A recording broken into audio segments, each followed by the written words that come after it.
Good morning, welcome back to a new blog. আশা করি তোমরা সবাই খুব ভালো আছো, সুস্থ আছো। ভালো সুস্থ থাকাটা খুব জরুরি।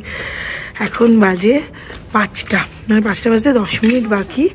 আমি, সোনাই আর শুভম আমরা তিনজনে বেরিয়েছি। অনেক দিনের ইচ্ছে ছিল, আজকে ফাইনালি পৌঁছালে পর বুঝতে পারবো যে ইচ্ছেটা পূরণ হলো কিনা। বড় মার কাছে যাচ্ছি। কালকে আমি শাড়ি কিনেছি, একটা বেনারসি কিনেছি, আর ধুতি, আলতা, সিঁদুর কিনেছি। আজকে সকালে শুধু মিষ্টি আর মালাটা কিনবো। তাই এখন অন্ধকার থাকতেই বেরিয়েছি, কারণ আমি শুনেছি খুব ভিড় হয়, খুব আর কি অনেকটা হয়। তো এর জন্য আগে আগে বেরিয়ে গেলাম। লাস্ট টাইম রিহুর জন্মদিন, অন্নপ্রাশন বলছি, দেখো রিহুর জন্মদিনে পম্পি আমাকে বলছিল চনা যাই। আমি তখন বললাম যে না, হুট করে কালকে, কারণ আমার এগুলো কেনার ছিল, হবে না। ও হ্যাঁ, আমি অনেক দিন আগে একটা সোনার টিপ কিনেছিলাম বড় মার জন্য। শুভমের একটা সকালবেলা থেকে প্রচণ্ড বিপদ যাচ্ছিল একদিন, তখন আমি বাড়িতে বসেই বলেছিলাম মা আমি তোমার কাছে কি পুজো দেবো। তো সেই টিপটা আমি কিনেছিলাম। তো এইসব নিয়ে এখন যাচ্ছি। বাবা প্রচণ্ড ঠান্ডা, তার মধ্যে স্নান করে আবার সকালবেলা শ্যাম্পু করেছি, সব করে যাওয়া। 4:30 বেরোনোর কথা ছিল, একটু লেট হয়ে গেছে। গুড মর্নিং, ওয়েলকাম টু শুভ্রিজ ফ্যামিলি। যদিও তোমরা মনে করছো গুড মর্নিং বলছি কি করে, কেন অলরেডি এখন এখানে 5টা 23 বেজে গেছে। ভোরবেলা দিনের আলো কখনো ফোটেনি। তো আমরা অলমোস্ট 50% কি 60% আমরা চলে এসেছি নৈহাটির কাছাকাছি। জয় বড় মা। আর 29 মিনিট বাকি। যাই হোক, লোকেশন দিয়ে যাচ্ছি। সবার যেন ভালো হয় নতুন বছর, যাতে ভালো সবাই সব কিছু আমাদের নিজেদের সবারটা হয়, তার জন্যই যাওয়া। সবাই যেও ফর দ্য বেস্ট। তো যাই হোক, আলটিমেটলি পৌঁছে গেছি। এই যে মায়ের মন্দির সামনেই দেখা যাচ্ছে, ওরা সব চলে গেছে। তো সেটাই ওনারা বললো যে দাদা খুব তাড়াতাড়ি এসছেন বলে এত সুযোগ সুবিধা এত কিছু পেয়ে গেছেন। সত্যি জয় বড় মা, রক্ষা করো। এই যে সোনাই দাঁড়িয়ে আছে, এই বড় মার গেট। আমরা এত তাড়াতাড়ি একদম আসতে পেরেছি বলে আজকে এত কাছাকাছি, তাই তো? এটা কি করেছিস বড় মা লেখা? এটা এখানে করছে, আবার সোনাইকে পড়াচ্ছে। বাবা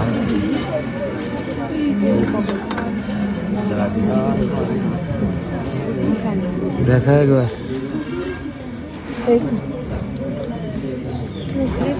মন্দির এখনো খোলা হয়নি, জাস্ট মায়ের মালা যাচ্ছে। 7টা বাজেনি এখনো। মোটামুটি আমরা তিনজন এখানে দাঁড়িয়ে গেছি, সব ডালা নিয়ে। আর 10 মিনিটের মধ্যে গেট খুলছে। আমি মাকে দর্শন করবো। আমার কাছে ভীষণ সারপ্রাইজিং যে এতটা কাছ থেকে এইভাবে দেখো, লাইনটা নেই পারে। মানে থ্যাংক ইউ রে। ডালা নিয়ে সব রেডি। মন্দিরের দরজা এখনো খোলেনি। কটা বাজে? 7টা। পুজো দেওয়া খুব সুন্দর করে পুজো হলো। ভিতরে ওইটুকু ভিডিও করতে পেরেছি, ওর থেকে বেশি করতে দেয়নি। খুব স্ট্রিক্টলি বারণ আছে, প্রচণ্ড সিকিউরিটিতে রয়েছে। একটুখানি ভিডিও করলেই মোবাইল নিয়ে নেবে। যাই হোক, কোনোরকম করে তোমাদেরকে দেখাতে পেরেছি, এটাই অনেক। জয় বড় মা। সবাই রেডি, এখানে সমস্ত প্যাকিং কমপ্লিট। এখানে সব প্যাকিং কমপ্লিট করে এখন সবথেকে বড় কথা, আমাদের তো তিনজনের 3টে পুজো ছিল। আমার মায়ের একটা ছিল, সোনাই একটা দিয়েছে, শুভম একটা দিয়েছে, ঠিক আছে। আমি ইন্ডিভিজুয়ালি সবার পুজো দিয়েছি, মানে মামুনদের, বাবলি, আমার মাসি, শুভদীপদের, প্রত্যেকের নাম গোত্র পড়ে পড়ে, এবং কোনো বিরক্তি নেই ওনাদের মধ্যে। বলছে হ্যাঁ বলুন, একটা একটা করে নাম গোত্র পড়ে পড়ে ওনারা পুরো সংকল্প করেছে। খুব ভালো করে পুজো দিয়েছি। শোনাই গেছে গঙ্গার জল মাথায় দিতে, দিয়ে দে।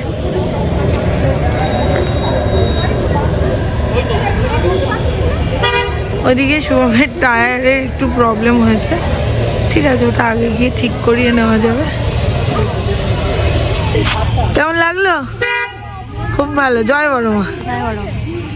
এখন হলো প্রসাদ বিতরণের পালা। এসে তো একদম খেয়ে দিয়ে কিছুক্ষণ পরও আমি পড়ানো সব ক্যান্সেল করে ঘুমিয়েছি। তারপরে 2টো থেকে পড়ালাম।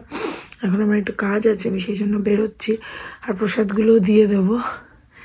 এই আজকে আর সেরকম এরপর থেকে কাজটা অনেকটাই, কারণ সকালটা কোনো কিছুই করতে পারিনি। সেই জন্য আর হয়তো ব্লগটা কন্টিনিউ হবে না, বা হতেও পারে।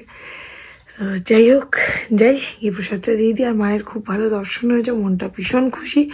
আমার যেন মনে হচ্ছে, মানে মনে হয় না কোনো সেলিব্রিটিকে এতদিন ফেসবুকে দেখেছি বা দূর থেকে দেখেছি, আজকে সামনে থেকে দেখে, মানে এতদিন যেমন আমি সবার ছবিগুলো সেভ করতাম বা ওগুলো আবার রিপোস্ট করতাম, আজকে যখন দেখছি ওই ছবিটা আমার মোবাইলে, কি ভালো লাগছে এত কাছ থেকে দেখতে পাবো। আর ওখানকার নিয়মকানুন এত সুন্দর, প্রতিটা মানুষ ইন্ডিভিজুয়ালি মায়ের দর্শন করতে পারবে।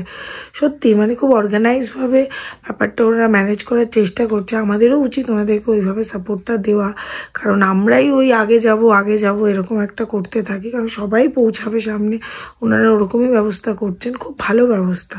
তো যাই হোক, জয় বড় মা, সবার মঙ্গল করো মা, তুমিও ভালো থেকো, আমাদেরকেও ভালো রেখো।